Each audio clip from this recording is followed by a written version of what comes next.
Good afternoon, plant lovers. This is Nelborn of Nelsborn Plant Souvenir Shop. Here I am again. I have here actually a blue boy na mayroon siyang sanga. Actually, this blue boy serves as my rootstock. Ito yung ito yung sayon. However, hindi siya successful.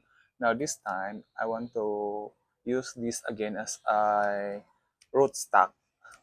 And this one, itong moon cactus na pink will be my sayon. So, igagraft ko siya ulit. And in grafting, kailangan ko siya munang i-remove itong old na thread to make it clean. Yan. So, kaborn. And I will just try na dito ko rin siya ipapatong. Dito ko siya i-graft. And I will be using this blade, and instead of thread, I will be using Scotch tape. So, I'm gonna start now. First is, kunin ko muna ito dito sa ibaba. Dito sa ibabaw. Ito. This one. I'm gonna have to remove this one. Okay. Okay, this will be then my rootstock. And then, pipili ako dito. Medyo malaki ito. This one. I'm gonna remove this one. Okay. Tapos, cut natin siya. Like this,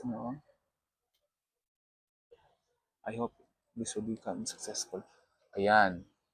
Yung gitna nito, this one, yung gitna, ipapato natin sa gitna dito. Ayan. Tapos, natin siya, scotch tape natin siya. Ayan. So, let's start now putting scotch tape on it. Okay. Ayan.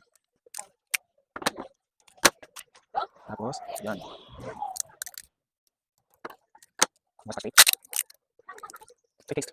Okay.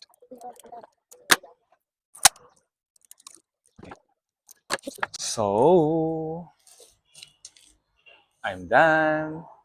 Thank you guys for watching. Bye bye. See you around.